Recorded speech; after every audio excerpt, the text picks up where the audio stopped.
ñu ngi leen di dellu di waat weesu na karawaan bi moom xawma karawaan bu ànd ak ay raw waaye bii Alaaji Déthié bugguma ñeneen ñi mer nag waaye Ndakaaru moom lii weesu na karawaan li Déthié wax rek mu am solo mooy lii buñ ko sottee ci urne ak li ñu romb yépp ci yoon bi ñu génn seen kër ne ci trottoir yi ñu ne ci seen biir salon di seetaan gëm naa ni 90% sax xeeb nañ ko ci Ndakaaru démb nag dama leen ne woon dinaa ñëw ba fii ñëw def fi déclaration li tax ma def ko provocation taxul ma def ko fii ñu ngi ci quartier boo xam ne am na ku ne moom moo ko moom xaw ma da koo doon ci baayam ba tax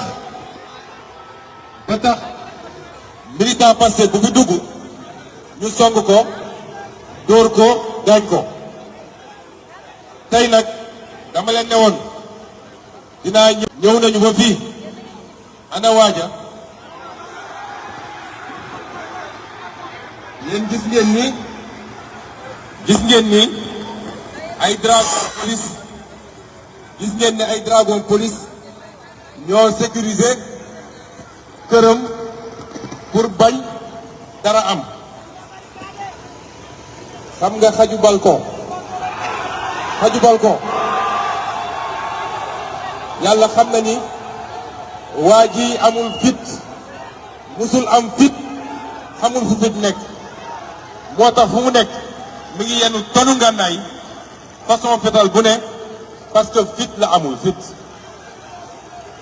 góor yombul de ñu tàllal la micro ngay mbël-mbëli tey ñëw nañu ba fii man de su ma ko ne woon doo dugg Ziguinchor du dugg Ziguinchor su ma ko ne woon doo dugg Dakar du dugg Dakar kon nit ñi nañu delloo ci seen xel ku la ëpp doole mën na boo koy song da ngay xaru ñun jàmm lañu woote lii mënoon nañ ko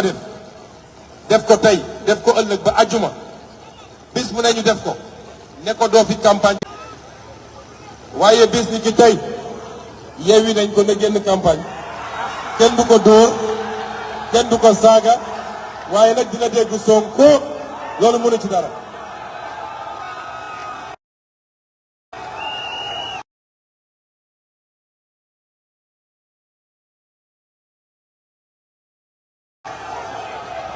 xam ngeen li tax ñu yeewi ko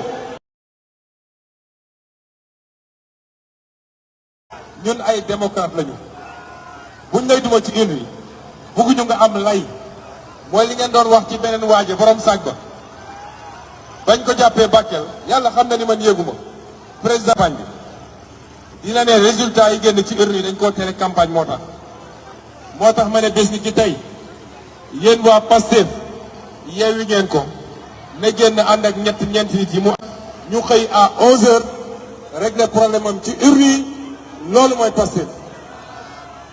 kon caravane bi am na solo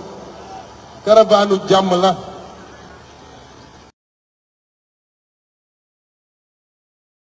moo tax ma ne bés ni ci tey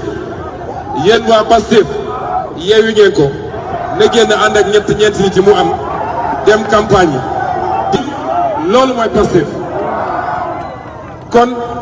caravane bi am nun nitu jàmm lañu jàmm la ñuy woote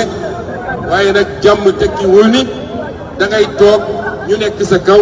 di la dóor di la gaañ loolu rek mooy suñu message depuis plus de 5 ans bu ñëpp dellu see fa ñu war a dellu politique lii rek la xumbal wax ci programme convaincre sénégalais yi ni ñu dem voter ka nekk dellu këram loolu mooy politique. am na école politique yoo xam ne yu amoon la Sénégal loolu jeex na fi nit ñi nañ ko xam école politique yoo xam ne warante dóorante gaañante loolu jeex na ci Sénégal kon yéen waa Pastef lii mooy message ma leen délivré ma délivré leen ko fii parce que symboliquement il fallait ma ñëw ba fii wax ko fi symboliquement il fallait ma ñëw ba fii waa ji làqatu biir këram tëju nga xam ne fi mu ne nii ñemewul sax génn doxantu ñu délivrer un message de paix ne ko ñun yéenewuñu la dara lu bon waaye na nga nekk nit parce que boo nekkee leneen lu dul nit ñu traité la comme noonu te bëgguñu loolu ci yow bëgguñu ko seen njaboot Sénégal benn bopp la jàmm fi xaj nañu dem élection ci jàmm